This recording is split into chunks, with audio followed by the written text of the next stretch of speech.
Once again, welcome everybody. Well, the Israeli Committee Against House Demolitions, ICAHD, focuses on the big picture regarding the issue of Palestine. ICAHD has always taken a political position and called for there to be a just and sustainable solution for both people groups, which we believe can now only happen through the establishment of one democratic state as called for by Palestinians. Since 1997, when ICAHD was established, its focus for mobilization has been on Israel's demolition of Palestinian homes within the Occupied Palestinian Territory of the West Bank, East Jerusalem, and Gaza. Over time, we learned that most years there were 3 times as many demolitions that happened to Palestinian citizens within the state of Israel. Thus, around 300 demolitions in the occupied territories compared to 900 in the state of Israel itself. This caused us to look more closely at what's actually happening. By learning more about these demolitions, it caused ICAHD to change its rhetoric from not just calling for the end of the occupation, but to calling for addressing the issue of settler colonialism in all of historic Palestine, which is affected by the Zionist agenda to take as much land as possible with as few Palestinians as possible. During 2020, we saw a tremendous spike in Israel's demolitions, with at least 848 homes and structures vital for living demolished, which has displaced 996 people. At the same time, we saw the rise with Palestinians within East Jerusalem threatened with demolition. There are hundreds of them really worried about having to leave their homes. In addition, in the last year, settler violence became even more frequent and vicious. And all this at the time when the Palestinians are also coping with the deadly coronavirus pandemic. Well, today's topic is challenges faced by Palestinian farmers in the Hebron district. And today's topic is not easy listening. Speaking, we've got 3 people with us: Atta Jaber, Hisham Sharabati, and then Jeff Halper will also be speaking. Each of them has direct experience encountering home demolitions, settler violence, arrest, and imprisonment. So they come with real experience behind them. And we're going to start now with Atta Jaber, a farmer who lives across from the Kiryat Arba settlement in Hebron. The very first home that ICAHD constructed was in 1998, and it was for Atta Jaber and his wife, Rudina. Therefore, we have a very long history with this family. We're going to begin by showing a 3-minute clip from a film about Atta Jaber, and this is going to set the scene for today's context. Okay, Malcolm?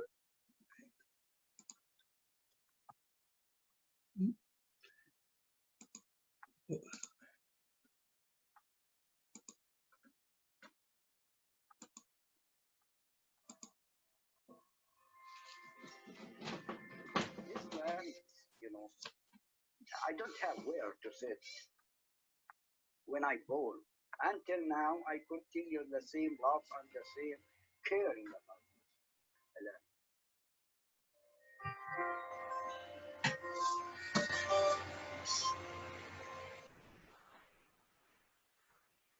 We have peas, we have cauliflower, we have potatoes, tomatoes, carrots.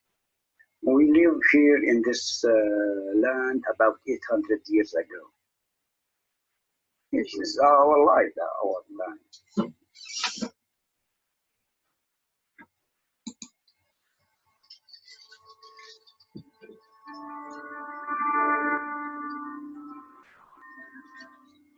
It's very, very bad, you know. I'm crying inside. No, my heart is crying, not my eyes.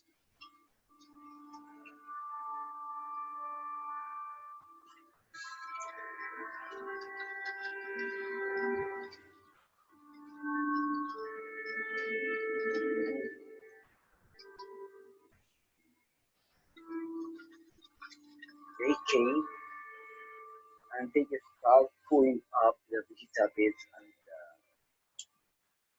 and they plant the flowers. They said this is Israeli street plant.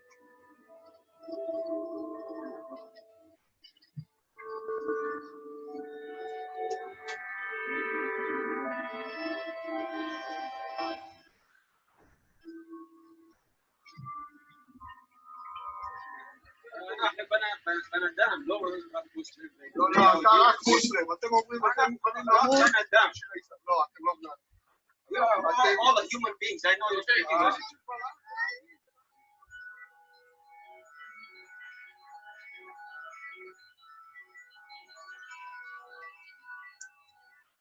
The bulldozers came to bulldoze the house with hundreds of soldiers surround us and beating us. They said, if you didn't move your family, we start to kill them or to shoot them. And after that, you know, I am broken, you know, from the kicking, as you can see.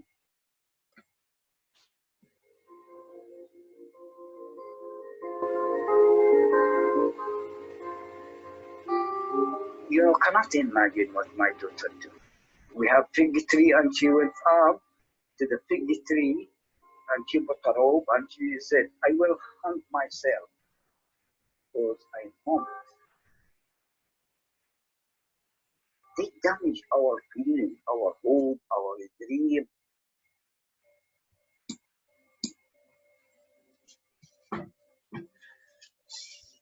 Right. With feeling, with the heart.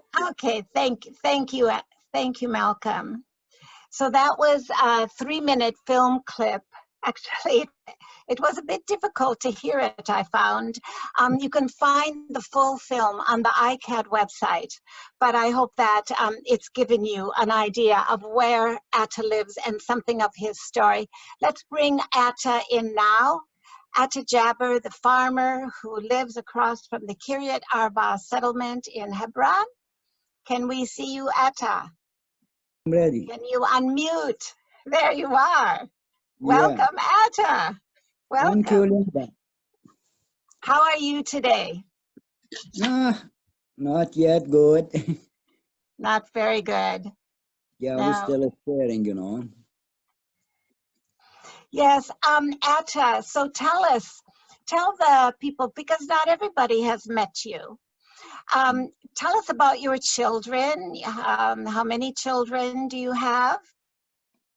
I have 4 children, 3 daughters and 1 son. And I have a new junior now.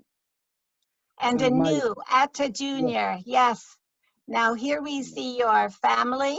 That's on a visit from Jeff.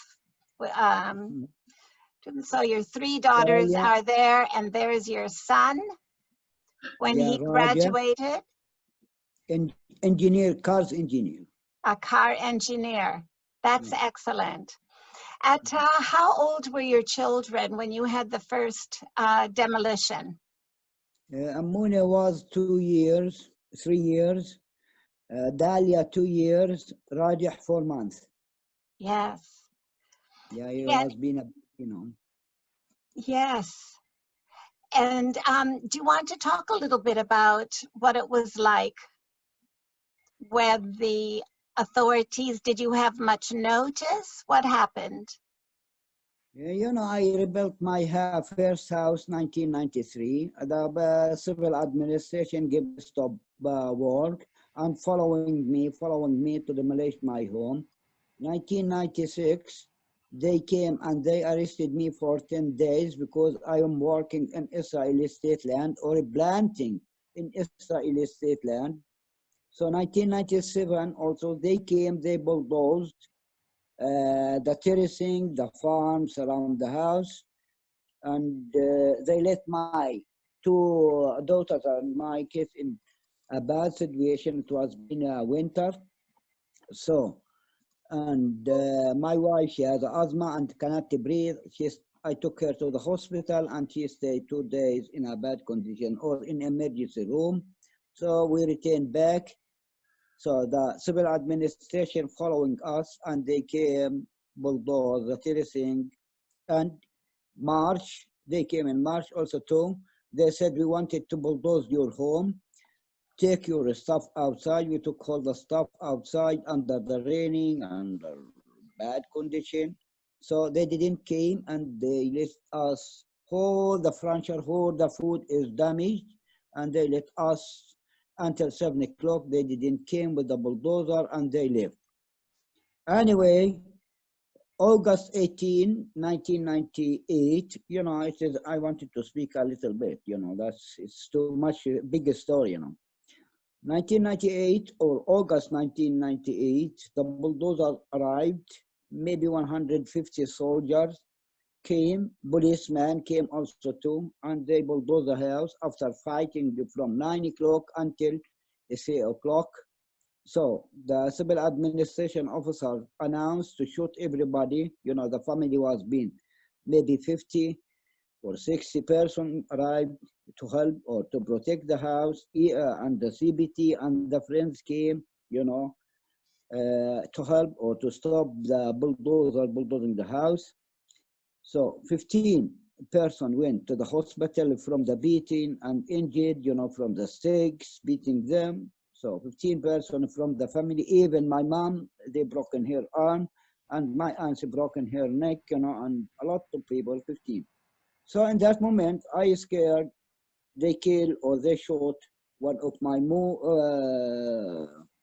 my youth or my the sons of the family. So I stopped the fighting or protecting the house, and they let them bulldoze the house. Anyway, you know, the people, you know, came and starting building the second house. You know, the Red Cross bring me a tent to stay in it. Sorry. And we have a tent to live in a tent with 2 daughters and 1 son, 4 months, a baby. And, you know, we rebuilt the house.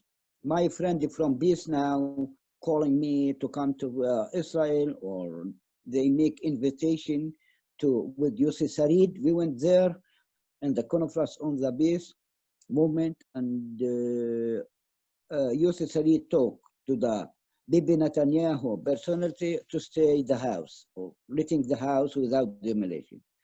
So next day, you know, Yossi Sarid went to United States. The bulldozer came in the same time, and they informed me they wanted to bulldoze the house. I told them we have agreement with Bibi Netanyahu. Yossi Sarid and Bibi Netanyahu make this agreement to let the house standing. So they said the Yossi Sarid in United States, he cannot help you. We wanted to bulldoze the house. My dad came and my sister came just for, and my wife. They starting beating me, and my son was being inside the new house. The bulldozer wanted to bulldoze the house, so Rudaina ran to take my son out, and I told the civil administration, take my baby to stay in your home. You have warm home.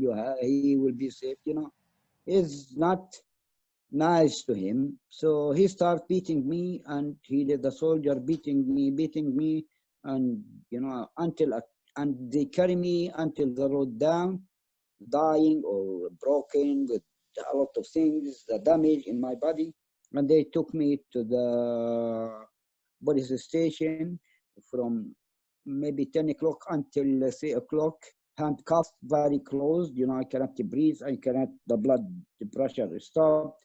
And after that, they took me to the Army or IDF clinic in the Abraham Mosque.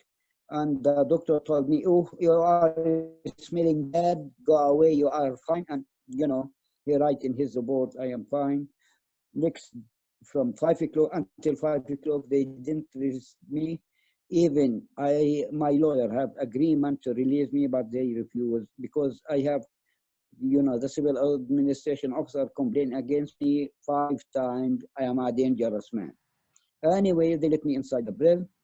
Next day, they said we released you at 8 o'clock, but this guy or this officer came and he complained he is a dangerous. They took me to another detainees prison. I stay in a bad condition 8 days, and they took me to the court in a bad condition without any care or without any medical. So that time, you know, I'm dying, you know, no pressure, nothing. That was being Kubur day, you know, no, just I have 15 minutes to be alive. And they took me to Kiryat Arba hospital. I stay in emergency room for hours and they back to the prison. After 12 days, you know, from my prison, the court decided to release me and they charged me $10,000, 10,000 shekel, and my son 10,000 shekel, and 6 months to each other. So, but when the judge see this is a small baby, you know, how she charges small baby, she crying, and she decided to release me from the prison, and we returned back to the tent, and we stay 5 or 6 months in a bad condition in this tent with family broken, very sick, and but we continue to live in our homeland, the tent I mean. My friend, this is a big story, I want to cut it pieces. So my friend, her name, Nomi Bitzer, she worked for human rights and she promised me to help me to get a permit to rebuild the third home. And anyway, she succeed to rebuild or to have a permit for rebuilding third house. We started building. The settlers didn't like that, starting attacking me. From 2000 until now, maybe this is number 20 or 30 times. You know, this big story, how they damaged and fired the house and starting, you see a part in the film, and it is until now. Also, these settlers decide to kill me or maybe fire me or fire my family or fire my house. Yes, thank you, Atta. That was a very And you see in the film 2000, they came and they bulldozed everything, surround the house, the well, our fund, our fruit, our thing. The loss is during 20 years, not or 22 years.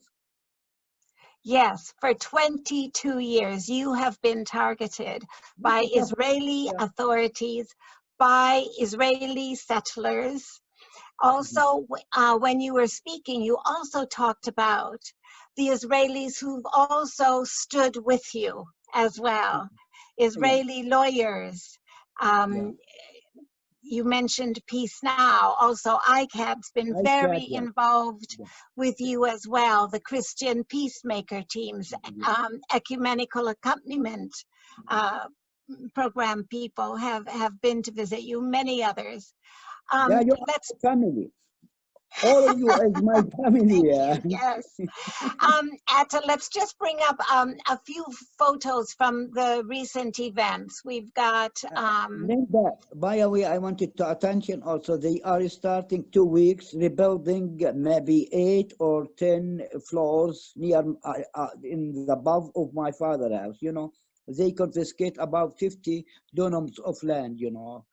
It's belong to us. Yes, taking more land. Let's see, Malcolm, can you bring up some of these photos? We'll just quickly go through some of them. Well, this one was taken after in February 2018, when the bulldozers came and they were demolishing your terraces. So we saw those just earlier. This is now of the new roundabout, isn't it? That's being constructed just down the hill from you. So again, this is land just across the road from Atta Jaber's, right next door to his mother's land and where his brother is. We'll move on. And this shows some more of the olive trees. Vegetation was destroyed now with the construction of this roundabout. And there, this is looking down from Atta's house. So if you are looking in the top right-hand corner, you will see part of Kiryat Arba settlement.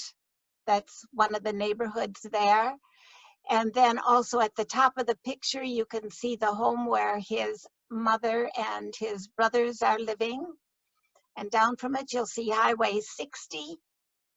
You'll see, Atta, is this a little bit of this one remaining patch of land that you've got, which is between the big dump truck and Yes, yes. yeah, that's Yeah, all. they took 6 meters from the land.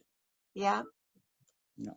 I mean, they expanding the road 60, you know, they took 6 meters from the land. Where is Okay. the truck standing, yeah. And then let's show the other couple of photos that we've got. This is what happened now in December. In with December, vivid. in the mid of the night, maybe at 12 o'clock, you know, I was been waking up, you know, watching the settlers, you know, or scaring you from the settlers attack. So I went out in front of my house. So I found the settlers, you know, you see, he have machine gun on his right hand, and he have a bag, a big bag, holding in his shoulder, you know. I guess he have bombs or gasoline to fire the house. So I stopped him, you know. In this moment, I call the civil administration. So in the moment, even I'm lucky, you know, the soldiers arrived. I told the soldier, or I informed the soldier to take this settlers. He want to kill me or fire my home. And they took him sweetly. No, even I complain against that, but sweetly they took him back to the settlement. They didn't arrest him or do anything. Even I know the settlers from 2014, he was being used and he attacked me many times. He have a film, you have the film, you know, also. I complained against him 5 times in the police station. Nothing happened to him. Have a look to his right hand, his machine gun ready. Okay. Yeah. And was there just one other photo from there, Malcolm? Mm-hmm.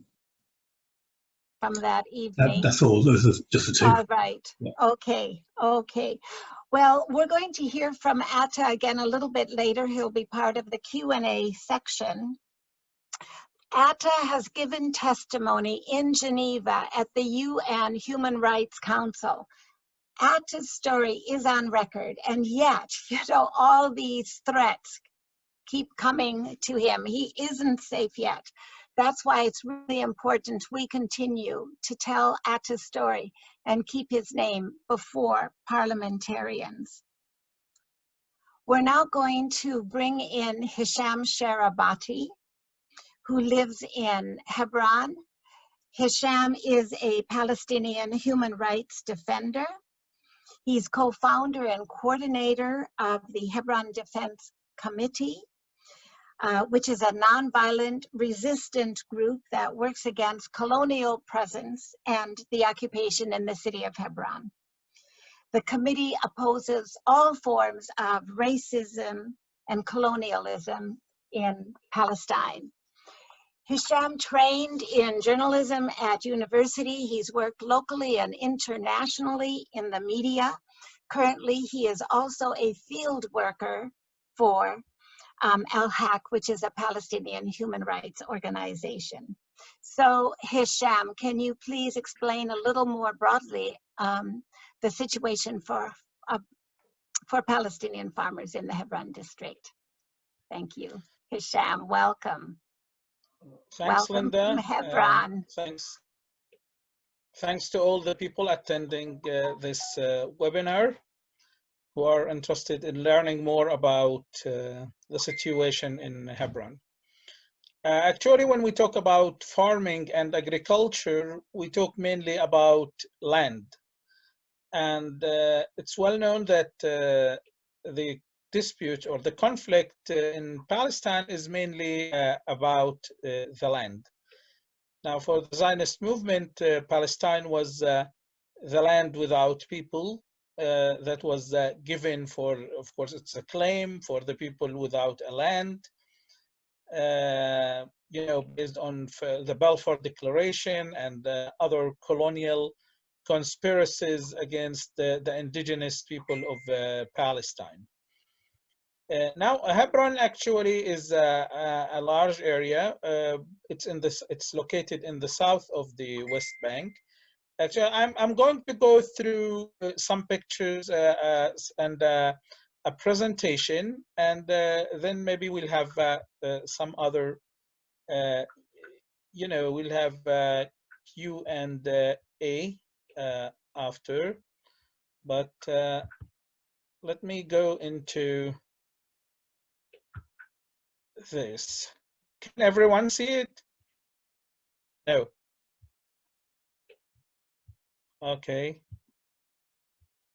Hold on. I guess now? Yes, we can see. Yes. Yes. Hello. I'm having difficulty going through, Hello. it seems. طفيت البويلر. طفيت البويلر. اطفي البويلر روحي. كل هذا ساعة نادي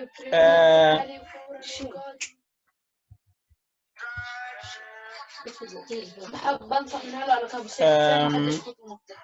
ليش؟ تعال تعال تعال. طفيت البويلر. I'm having some difficulties actually going through.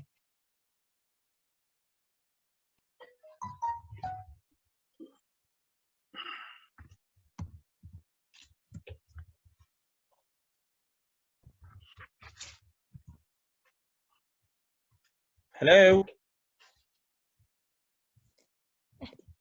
مش ماشي يا ابو العبيد. Hello. معلق Okay. يا ابو العبيد. Can you get it sorted, Hisham? Yes, there we are. Okay, I'll see how it works. Now you see the change.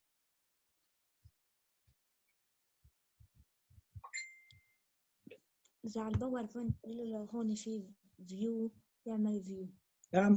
طب احكي مع عمك هشام شو يعني يحكي. في كرسي عرض مكتوب تحتيه فيو عرض. هيو بالنهاية لتحت شو. هاي قصدك.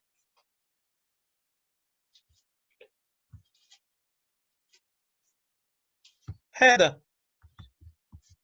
Yes, now it's working. Okay. So again, the land is the core of the conflict, and you know, as the Zionist claim is that we do not exist, but then we have different type of speech or different kind of you know, style of way of talking. And here we have this is a quotation by Chaim Weizmann. He's a co-founder of the State of Israel, and he was the first president of the State of Israel. A state cannot be created by a decree, but by the forces of the people and in the course of generations. So it's very clear that you know, there is a force needed here, and of course the force that was needed against my people and my presence on this land. This map shows historic Palestine and the occupied Golan Heights and the West Bank. And we can see that Hebron is located to the south of the West Bank. So it is surrounded by the green line from the south, the bottom, partially the east, and completely the west. Now, Hebron actually has hilly areas and desert and maybe valley area, but in general, it is more hilly area. And you know that hilly areas are not that suitable for farming, the same as Atta's land in the, although it's called the Bakka Valley, but he's in a hilly area. So most of the land is not suitable for agriculture, but Palestinians managed to make it an agricultural land. And here we see what Palestinians do. They collect the stones, they build terraces, stone walls, and they add to them soil behind, and then they create the farming spaces, the agricultural land in the hilly areas. Now, one of the methods that the Israelis do is that, you know, they confiscate the land, sometimes declaring it as a state land. And then the Palestinians claim the opposite. They need to claim the opposite to prove the opposite, or they declare areas as a closed military zones. This is a form that the Israeli army uses, and it is headed by the Israeli Defense Forces. That's how it says. And it's an order relating, you know, controlling land based on blah, blah, blah. And then it starts, according to my authority as the region's commander, and for security reasons, and that I believe it is important to confiscate certain land, and then they put the space, the location, and so on, and they give a map next to it showing the location, and then they tell the people that they can make appeals, but in general, the great majority of the appeals fail. Now, this is another method of, you know, destroying Palestinian agriculture. Is as I mentioned, you know, the Israeli authorities declare many of the land as a state land. So if you farm it, although you are there for many generations, in many cases, they will come and maybe uproot your trees, as we see here, Israeli soldiers using a huge bulldozer to take down olive trees. Or sometimes if it is more hilly area, the bulldozers cannot reach the area. They will go with a sewing machine up the hills and cut the trees manually.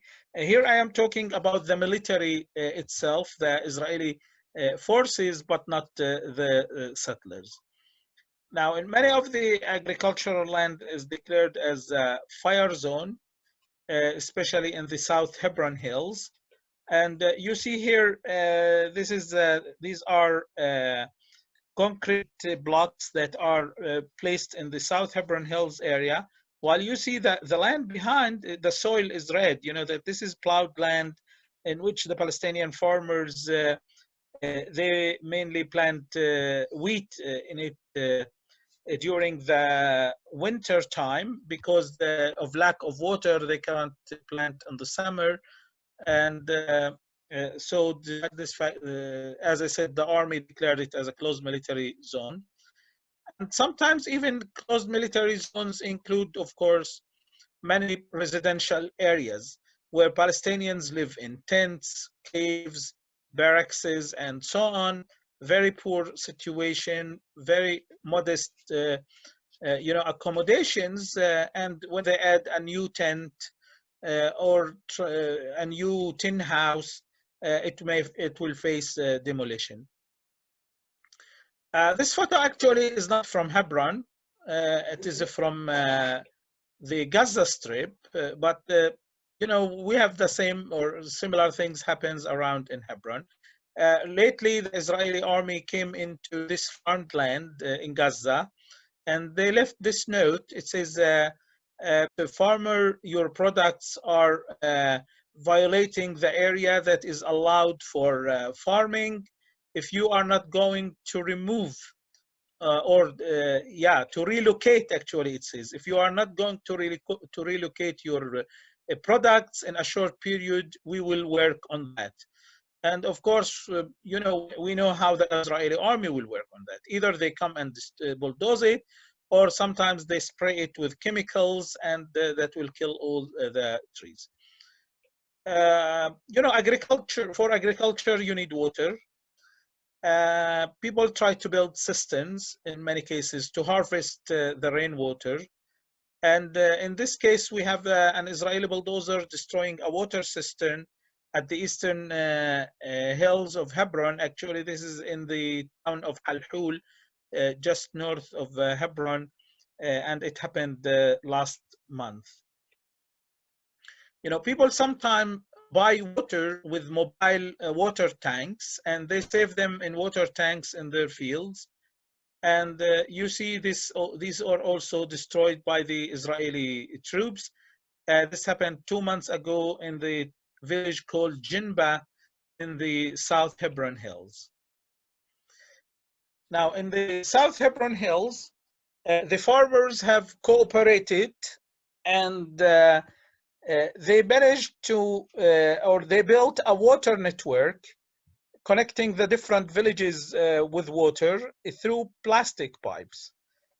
They worked it actually at night secretly because they know that the Israeli army is going to stop them and destroy it. It worked for some time.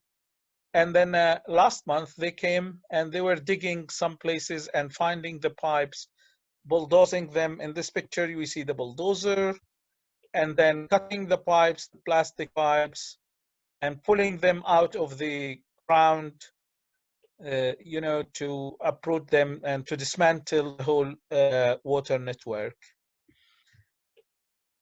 This picture, we see some settlers, military officers. Actually, these officers, ironically, they are called that they are from the so-called civil administration for Judea and Samaria. And you see how civil they are. They are military, but it's a branch, the civil administration of Judea and Samaria, the formal name, are part of the Israeli Defense Forces, how it is called. So here we have the settlers went to stop plowing land near Susia in the South Hebron Hills. The settlers called for the army to come and stop the Palestinian farmers. Here they cooperate together. And then we have the farmers are held together with the tractor. One of the settlers is having a dog, you know, and so preventing the Palestinians of plowing their land. Sometimes it will take hours for the Palestinians. They have to prove that they have a permission, an earlier permission or an earlier court order, or you know, ask to call certain officers. So all the time the settlers come and they claim that it's their land or the state land or the settlement land and so on, without need to prove anything. The Palestinians will be stopped, and then it's, you know, they put the responsibility on the Palestinians to prove the opposite if they can.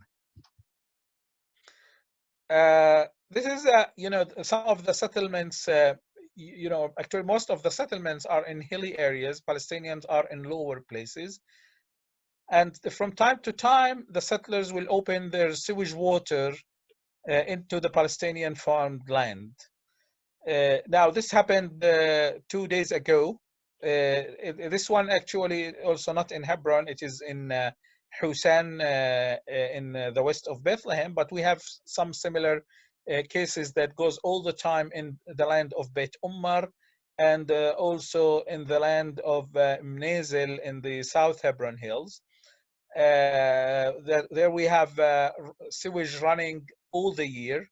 And in some other places, as I said, it happens between time to time. Here it is coming in winter. Sometimes the settlers open the sewage water into the Palestinian farmed land on the time of the harvest, like collecting the fruits and so on. And that will prevent the Palestinians of, you know, harvesting their fruits. It may kill the trees actually because of the percentage of salt in the sewage water and so on. And then many of the trees actually by the time will die, you know, if this happens, you know, continuously. Stealing the fruits. This photo actually was taken in Tel Rumeida. And in Tel Rumeida, we have Tel Rumeida is a Palestinian neighborhood in the center of Hebron. It is an an ancient hill where we have a settler enclave. It have a very ancient olive trees owned by Palestinians. But Palestinians there, they have lots of restrictions getting into the area. Every year the settlers will steal a certain percentage of the fruit actually, and sometimes actually they let Palestinians harvest the fruit and then they go and steal them. In this case, they are the settlers themselves collected olives and they stole them.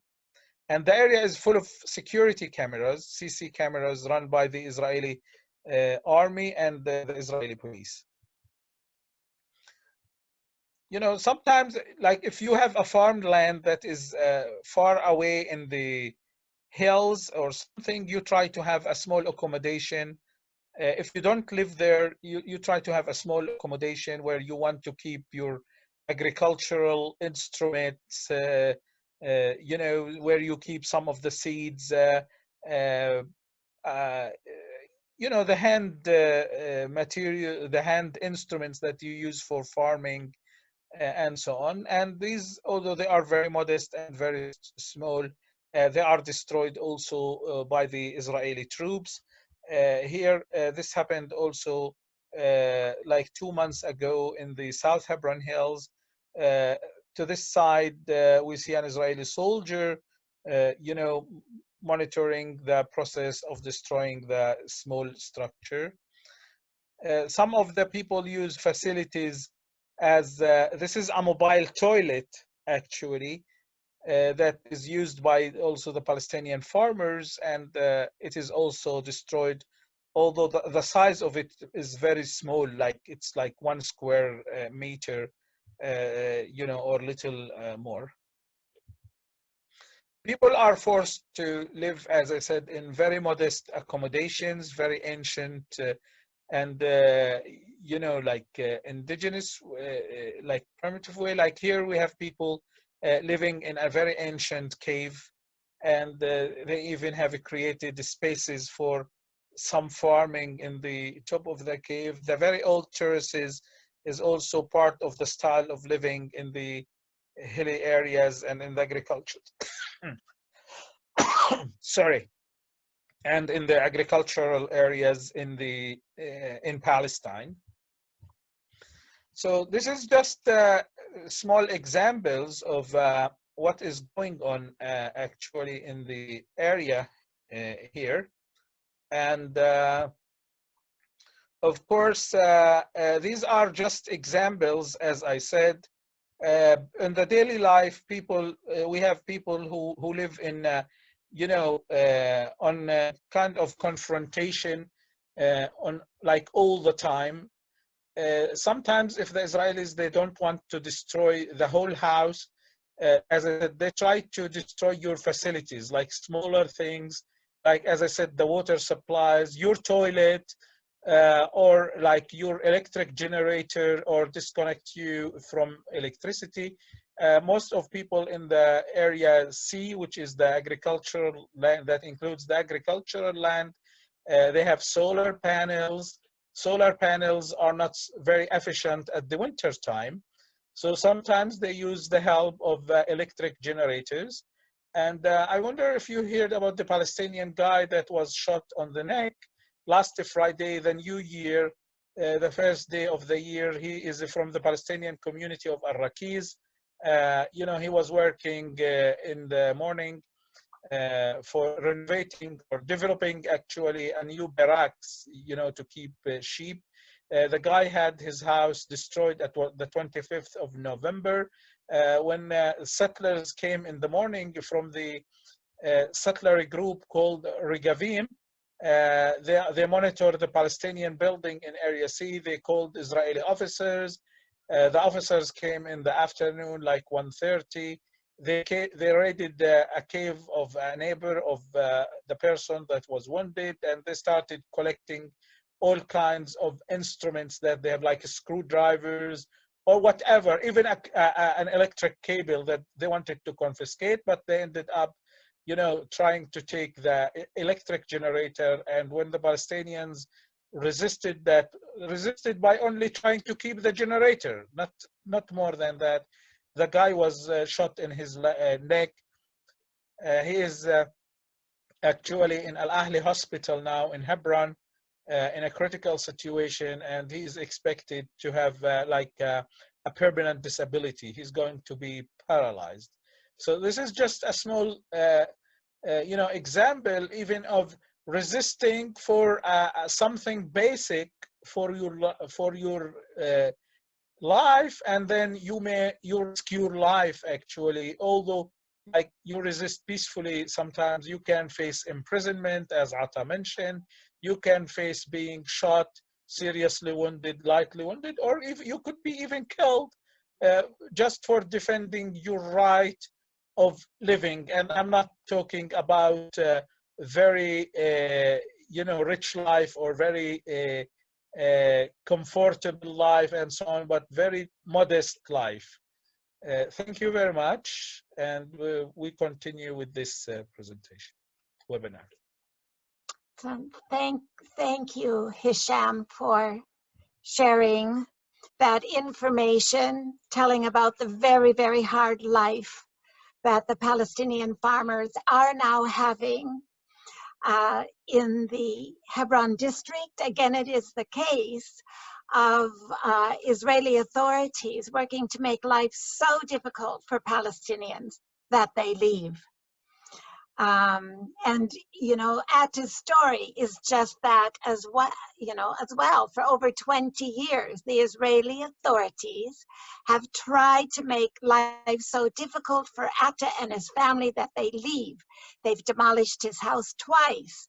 They've dug up his fields, destroyed his terraces, confiscated now more than 99% of his land, his family's land. They want him to leave, to create another settlement, a new settlement of views of Hebron,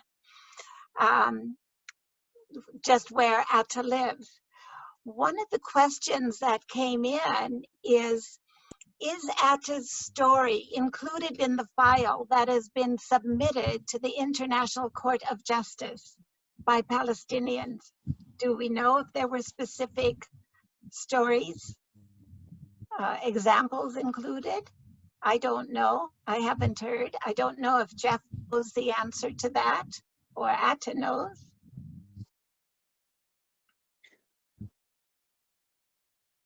Atta, do you know? No, I don't know. I wasn't a part of that. No. Me too. I don't know. We hold, a lot of cases we send them to the High Court, Even 2013, I was been complaining against the occupation in the human rights. They must, this is very clear from 1967. The human rights must work, or the UN must work to give us the humanity and the human rights.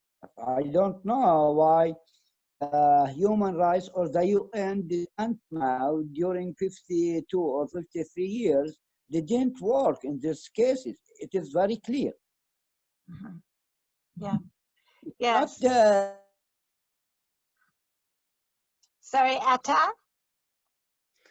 I want to comment here.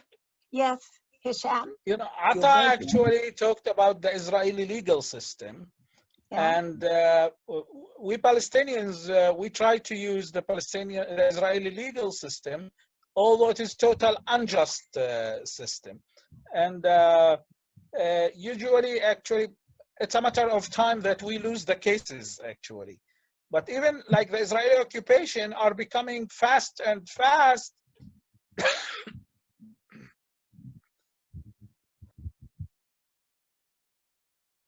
Becoming faster and faster in violating our rights and in the displacement and the ethnic cleansing against the Palestinians in big parts of the West Bank.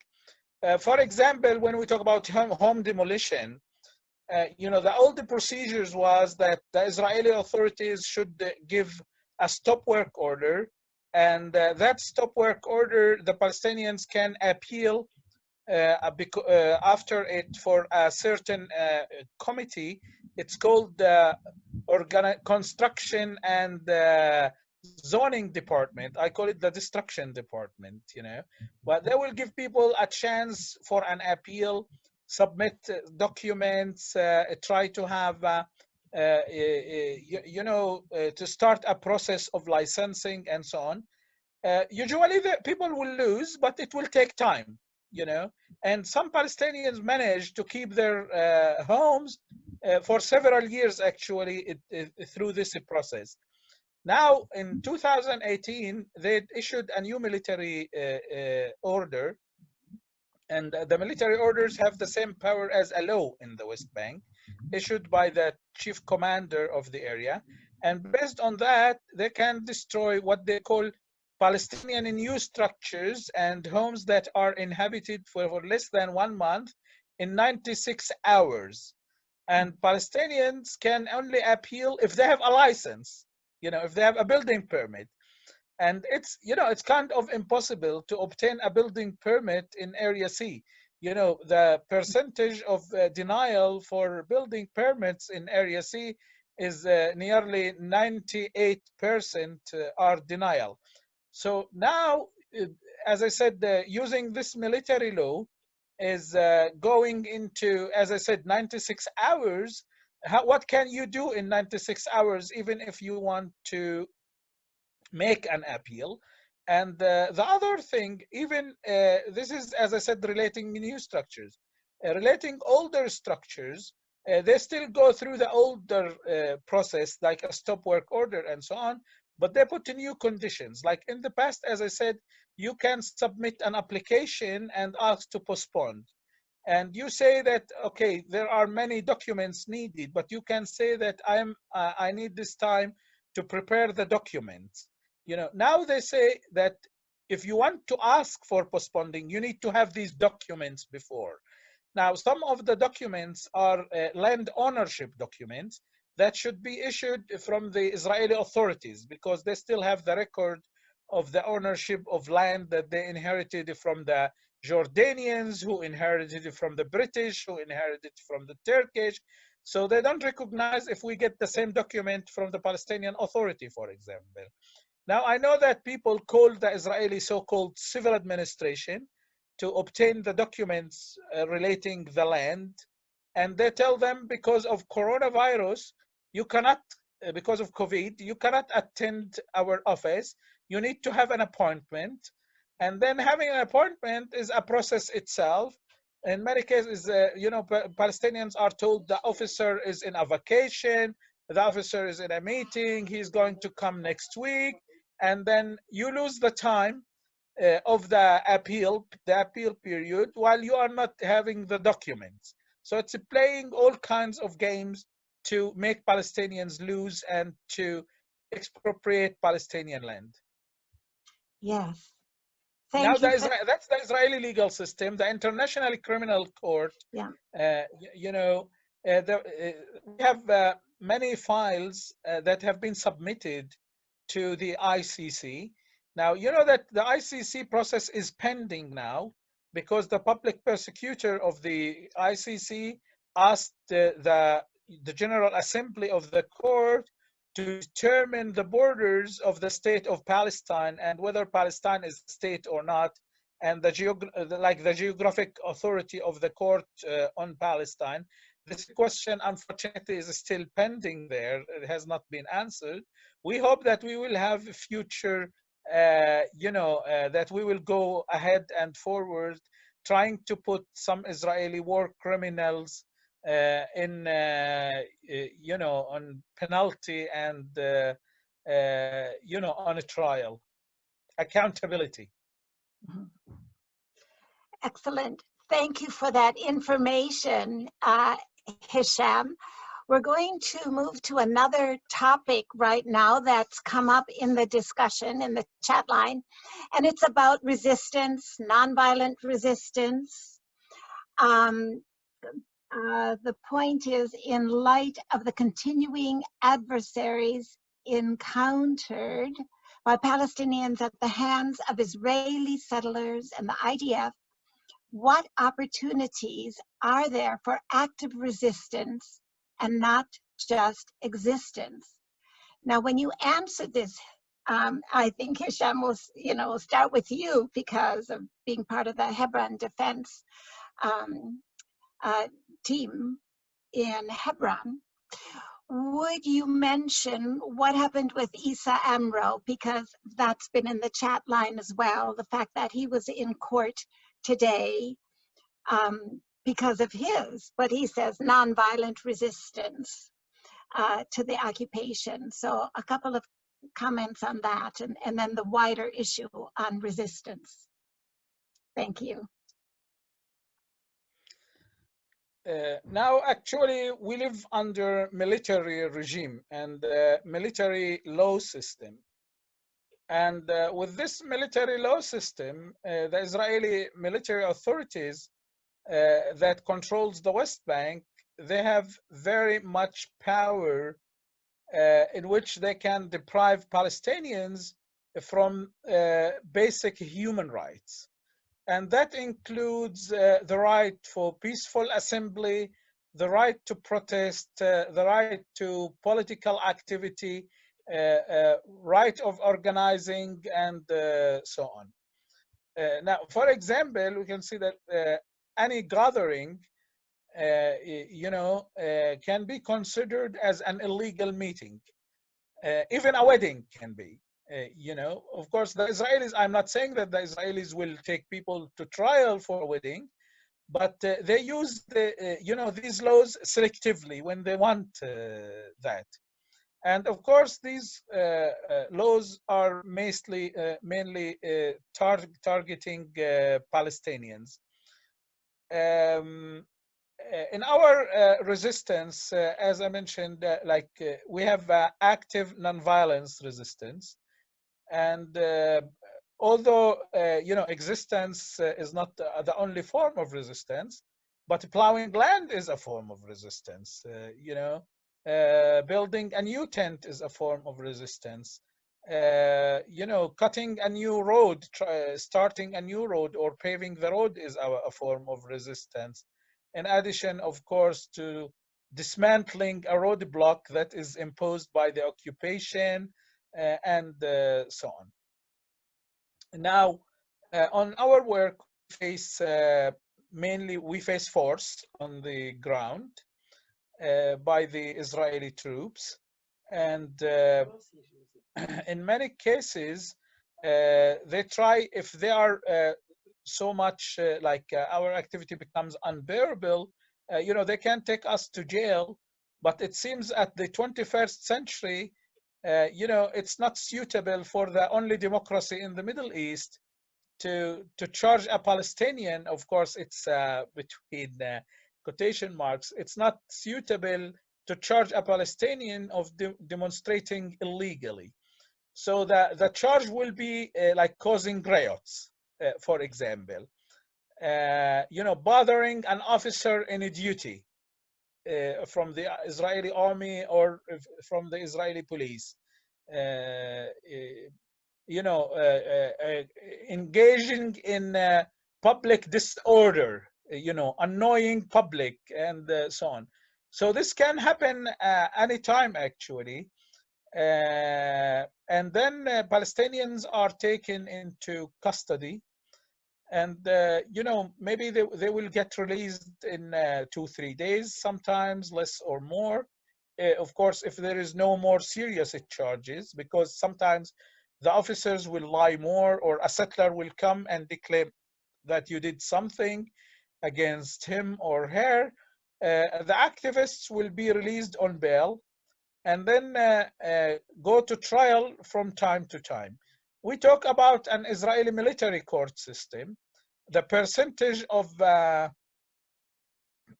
what they call it, convicting people is also very high there.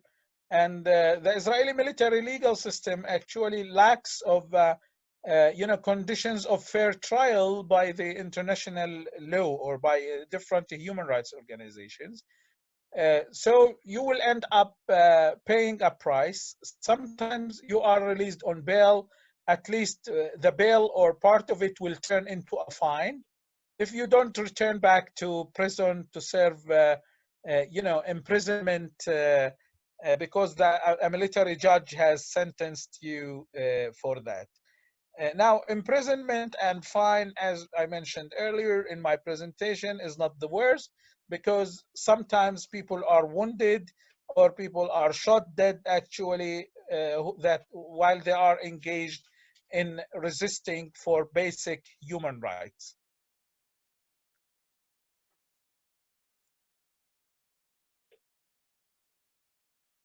Okay. Hisham? Yes? Okay, right. And any further comment on that then? Yes. That No, was like your, I finished my answer, unless people want more clarification or any specific other question. well, we do need to watch the time a bit. We haven't brought in Jeff yet. So I think I would like to ask Hisham, do you have a final message for our audience today? And then whether Hisham has a final message before we bring in Jeff. Okay? Hisham. As life continues, there will be no final message. Right. Yes. Yeah. But I want to tell the people that we, the Palestinians, we live under military occupation and under colonial and racist regime. Now, you should understand this. Now, when we resist this system, we resist for our rights, and we resist for justice and to live in dignity and peace on our land. Now, when you talk to the Israelis, so often they try to mislead you and take you to issues that are not substantial, and they're not there. They will talk about Palestinian terrorism, for example, and so on, and then you will get engaged in terrorism, counter-terrorism, and so on, but not the root of this conflict, which is, as I said, the colonization of Palestine, a racist and colonial system that has been created for long years. The international community considers the Israeli presence in West Bank, including East Jerusalem, at least as occupation. Of course, we have other occupied Arab territories, Syrian land, even Lebanese land, and so on. And the Palestinians who live in Palestine, they live under racist regime. Even Palestinians who hold Israeli citizenship, they live in Israel, but they are not considered full citizens of the state. They are not nationals of the state. Unfortunately, this happens on what is called, as I said again, the only democracy in the Middle East, which is, if you study it little bit, not very deep, you will realize that it is very fake claim. Thank you very much. Right. Thank you, Hisham. Thank you. Atta, what's your final message for today? My message to all the humanity people and the free people in the world and your parliament, your government, we need the same humanity and the freedom to live in peace. We have families, we have young, we wanted to live in peace. Looks like all the world living in peace. We wanted our human rights, nothing else. So in this, and we need our state to live in peace, side by side, This is the important thing, but we need it. The security, we are, daily we are dying. Daily, in every moment we are not safe. Which kind of humanity, which kind of freedom we have it? We don't have nothing. We don't have feeling. We don't have hope. We don't have a dream. We don't have. Our children is caring from the age 1 month, even they are scaring. This is an horrible life, an horrible occupation. as our wish and our hope and our dream to have one day freedom and humanity. This is the important message. I sent it many times during 30 years. I sent this message to whole the world. We are non-violence people. We was been having a high life civilization during 5,000 years ago. But you know what's happened in 1948 in a few minutes, 1967 also too. I don't know. I wanted to ask how the world is involved in this. I am sorry about the Holocaust. I am against the Holocaust. This is every day we have the Holocaust, and this is not fairness. This is not justice for the people was been living rich life before whole the world. So this is my message, and thank you so much. And I appreciate my family is standing with me. Thank you. Thank you for your powerful message. And again, this is being recorded. And so we are going to be able to send these words of yours, to others as well. And we'll see whether even it'll reach some parliamentarians now to hear directly what you and what Hisham have said. Thank you. Thank you, Atta. Thank you, Jeff. Well, Jeff, it's Jeff next. Can you come in, please, Jeff? Okay, I'm in. Thank you. A little bit of response from you and a little bit of the bigger picture, Jeff, now. We're in the final days of the Trump administration. What can we expect to happen in the next couple of weeks? Is there anything we can look forward to with under President Biden? I know that it's a huge subject, but just a few words to help us keep the right interpretation of the current events. Thank you, Jeff. Well, thanks for having me on. Thanks to Linda and Malcolm and ICAHD UK for doing this. And of course, Atta and Hisham for participating. I mean, I don't want my remarks to take away from, it's sort of anticlimactic, I don't want it to take away from the powerful messages of Atta and Hisham. Just as a fellow activist, what I always ask, in meetings, or what's always in the back of my mind is, okay, I hear you, what should we do? And of course, you asked about resistance, and that's a big part of it. But it seems to me there's 3 levels that we should think about as a movement. One of them is, of course, simply solidarity. We have to simply be in solidarity with Hisham, with Atta, with Isa, with all the Palestinians that are actually on the ground, not just resisting, but as Atta says, suffering, and it's hard. I'm in touch a lot with Atta. It's really hard to convey the fear and insecurity that the Palestinians feel. Atta speaks well, but I know he's scared. And,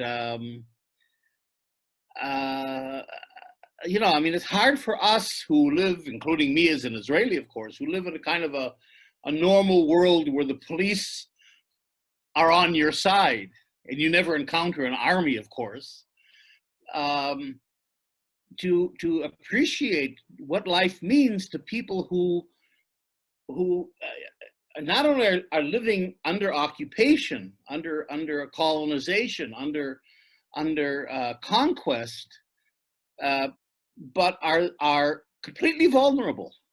They have absolutely no defense. The thin blue line, as we call the police, doesn't exist. The police are your enemies.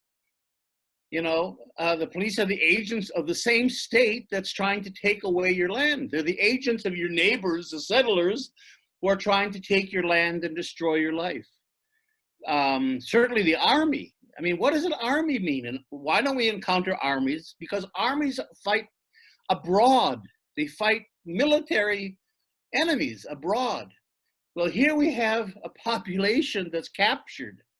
It's living under our control, that is being attacked by an army. So they're not only non-citizens who are being subject to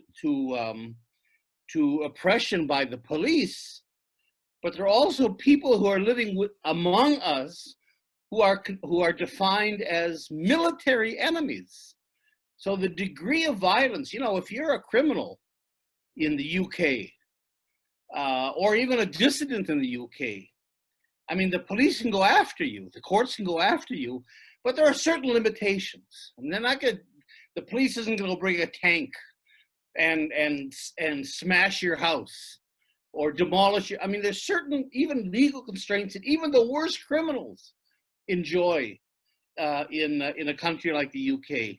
All that's gone for Palestinians. You can use any method, any weaponry, any tactics. I mean, and human rights means nothing.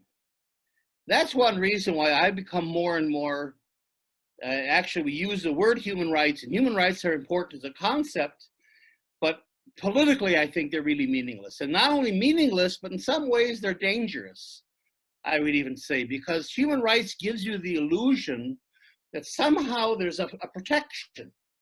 There's a force that can protect you. There's international courts. There's international conventions of human rights. There's the UN, but they don't protect you. And I think the Palestinians are falling into a trap, in my view, in which they're beginning to see what they call a human rights approach as a substitute for a political approach. And that's very dangerous because human rights are not political. They're not intended to be political. They're not a political program. And that's, from my point of view, one of the problems of the BDS movement as well. So here you've got a population or people like Atta and Hisham who are completely vulnerable. So I think one of the things we have to do on the most basic level is to not only be in solidarity with them and even protect them. It sounds a little patronizing, but really, I mean, in a sense, we're one of their only defenses. But also, you know, we have to be in solidarity with them, which brings me to the second level of what we should be doing. If the first level is solidarity on a personal level with the Palestinians, with Atta and Hisham, the second level would be the activism that we do, the resistance, as Hisham talks about, the resistance, the protest, the campaigning, the lobbying, the human rights work, the BDS work. In other words, everything we're doing, we should keep doing, because we've got to keep their voice out there. We have to keep this alive. Of course, what Israel is trying to do, successfully to some degree, is to marginalize the Palestinian issue, to normalize with the Arab world, and to really marginalize the Palestinian issue to a point where it basically disappears, where nobody cares. And that we can't allow to happen. And that's where the activism comes in. We keep this in the public, sphere all the time. And we work with members of parliament, and we work with the media, and we try to work, we campaign with the public and try to convince public opinion. That's the second level. So what we're doing, we should keep doing. But the big but in all of this is the political.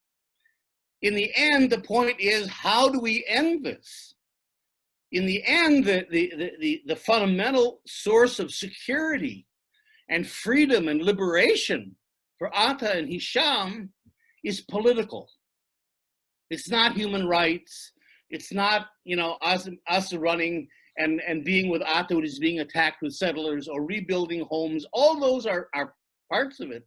But all that activism has to be connected to a political program. Without a political program, you can't be in a political struggle. You're fighting fires all the time. That's Israel's strategy. You do so much. You're demolishing homes, and you're building the wall, and you're destroying farms, and you're wrecking the economy, and you're building settlements, and you're doing so much that the activists can't possibly keep up with it. What are we? We're a small group of people, not very well organized, with very little power, very little access to the media. So we can't keep resisting all the time. What we have to do is tie resistance to a strategic political program. And that's where ICAHD, where we, and Linda, you opened with this, has begun to move very strongly to the only political program really that exists, and that is the demand to transform Israel and its apartheid system into a democratic state of equal rights for all its citizens, and to bring back the refugees. I mean, we can fight for Atta and Hisham all the time and resist and protest. What about the refugees? I mean, you know, half the Palestinian population are refugees. You have to have a comprehensive, coherent, compelling political program that you fit everything into. So all the activism and all the solidarity and all the resistance fits in, but it goes somewhere. So in the end, you know, you go to meet your MP and he or she says, okay, what do you want? You can't say human rights. You can't say end the occupation. You can't say these general kinds, those are vague slogans. And no politician's gonna deal with it. Give me something, give me some meat. What do you want? And if we can say here's a 10-point political program, and we want 1, 2, 3, 4, 5, and this is how we're doing it. This is the program, and this is what we want you to advance in your government. And we work and we mobilize the public around that. Then I think all the solidarity and all the activism takes on a political form. It has a meaning and it's going somewhere. And in the end, it's the only way we're going to win. Winning being liberating. I mean, my new book is coming out in a couple of weeks.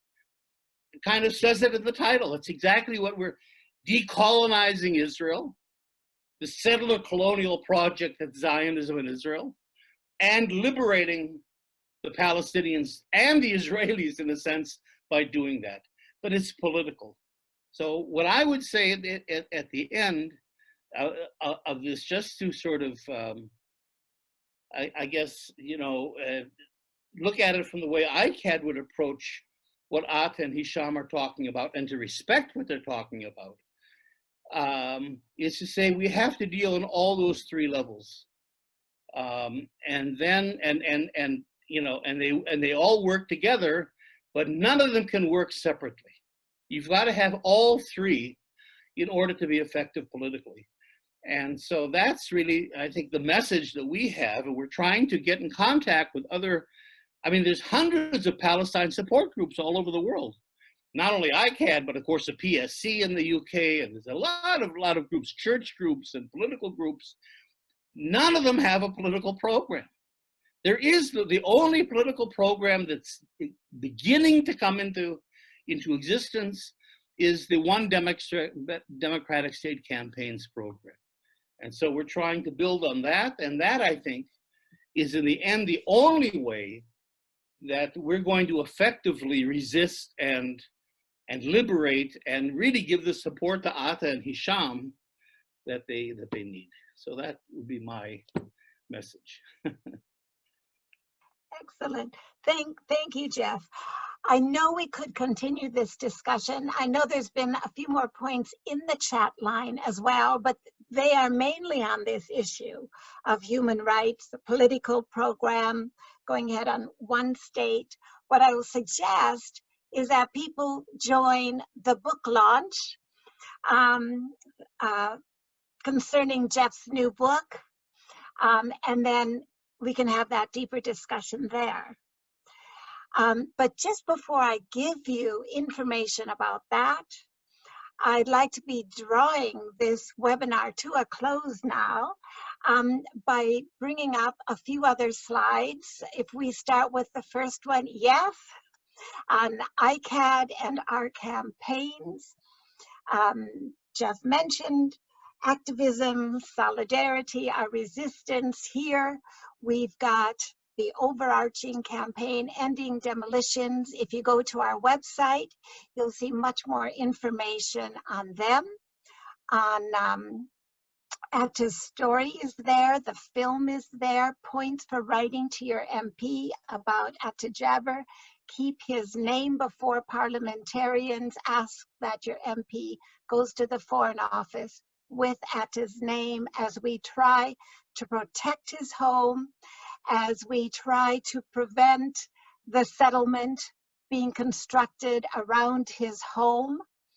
We have smaller campaigns that we work on here in the UK.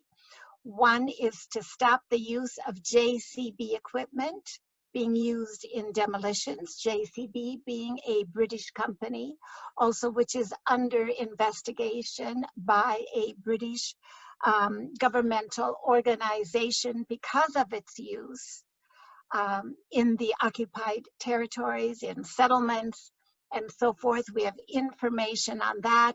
We have another campaign calling for the largest British children's charity, which is the National Society for Prevention of Cruelty to Children, to stop taking donations, this tarnished money, from JCB.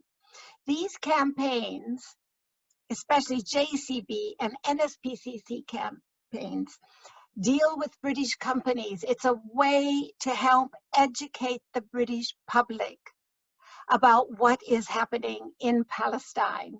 So education, awareness raising, and lobbying are things that we do here.